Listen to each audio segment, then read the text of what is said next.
There's something special about Olympia, Washington. I don't think I've spent significant time there, other than the occasional pit stop on an I-5 drive between Portland and Seattle. I'm just an outside observer. I don't want to misrepresent a community as a whole. I'm sure it's very nice. And I'm sure many, if not most, Olympia residents hate the exercises in insanity that are frequently on display there. But it does seem like whenever I see an Olympia story, it's like looking through a dystopian window into the worldview of the rabid progressive ideologue fully realized. We all saw the bizarre reverse meritocracy at Evergreen State College, in which somehow the least fit to lead ascend to power. My name is George Bridges. I'm the 6th president of Evergreen State College.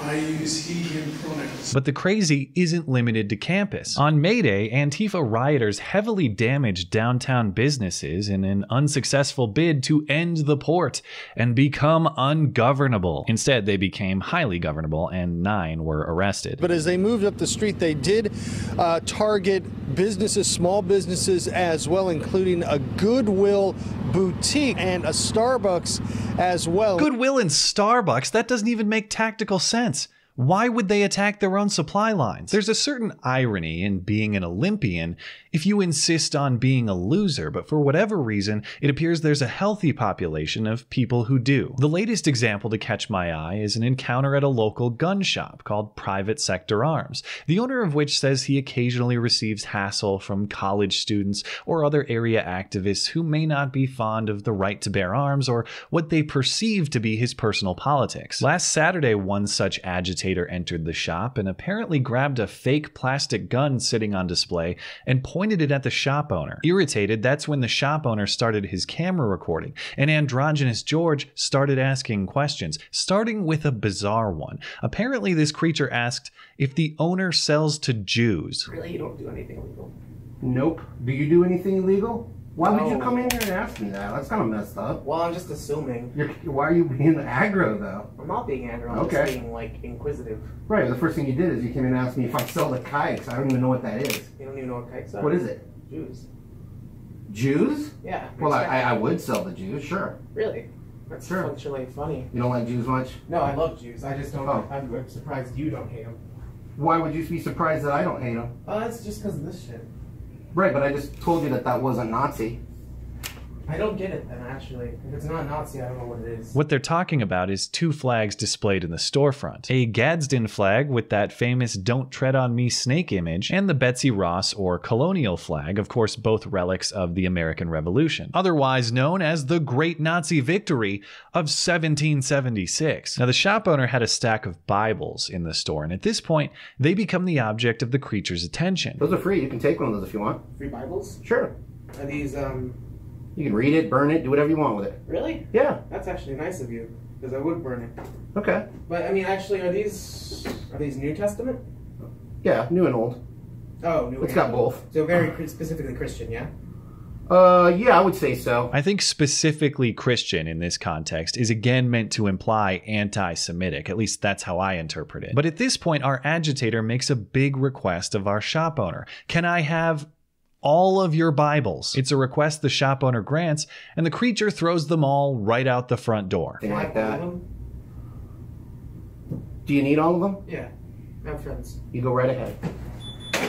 At this point, our shop owner's patience has expired and he asks this person to leave. She obliges, but the scene is far from over. She scoops up her Bibles and starts doing some bizarre Walter White rendition, trying to throw them onto the roof. All right, now you can leave.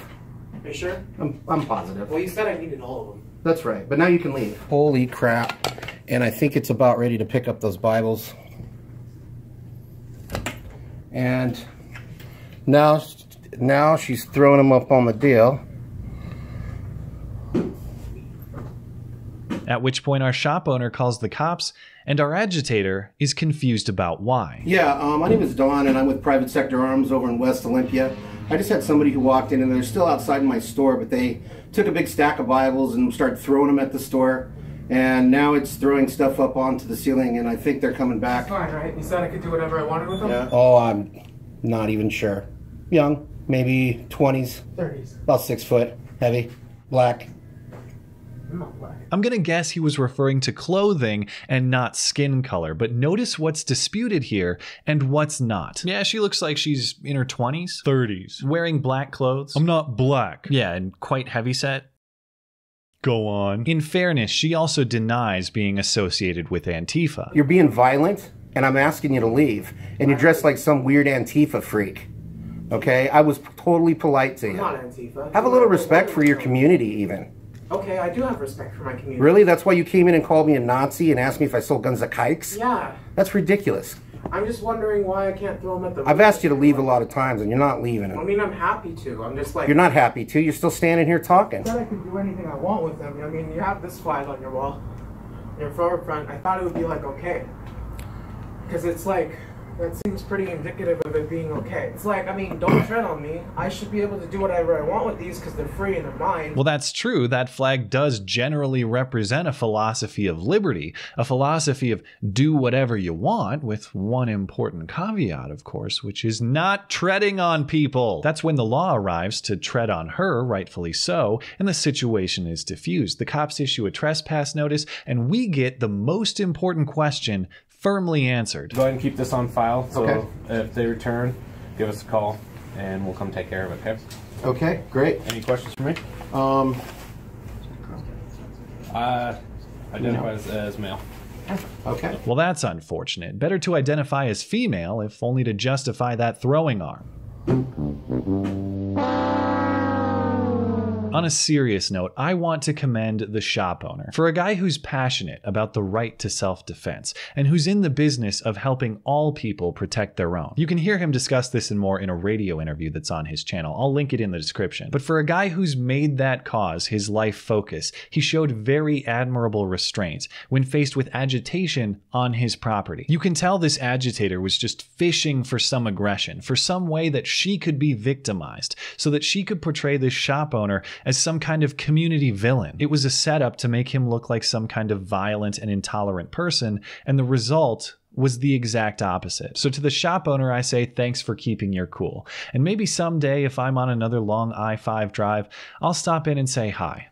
And of course, claim my free stack of Bibles. Thanks as always for listening and for supporting this channel always. Appreciate that thoughtful discussion down below and especially over on Twitter. That is at ML Christiansen. You're always welcome to come hang out and chat in my live streams. Those are linked down in the description. Looking forward to it. Okay, bye.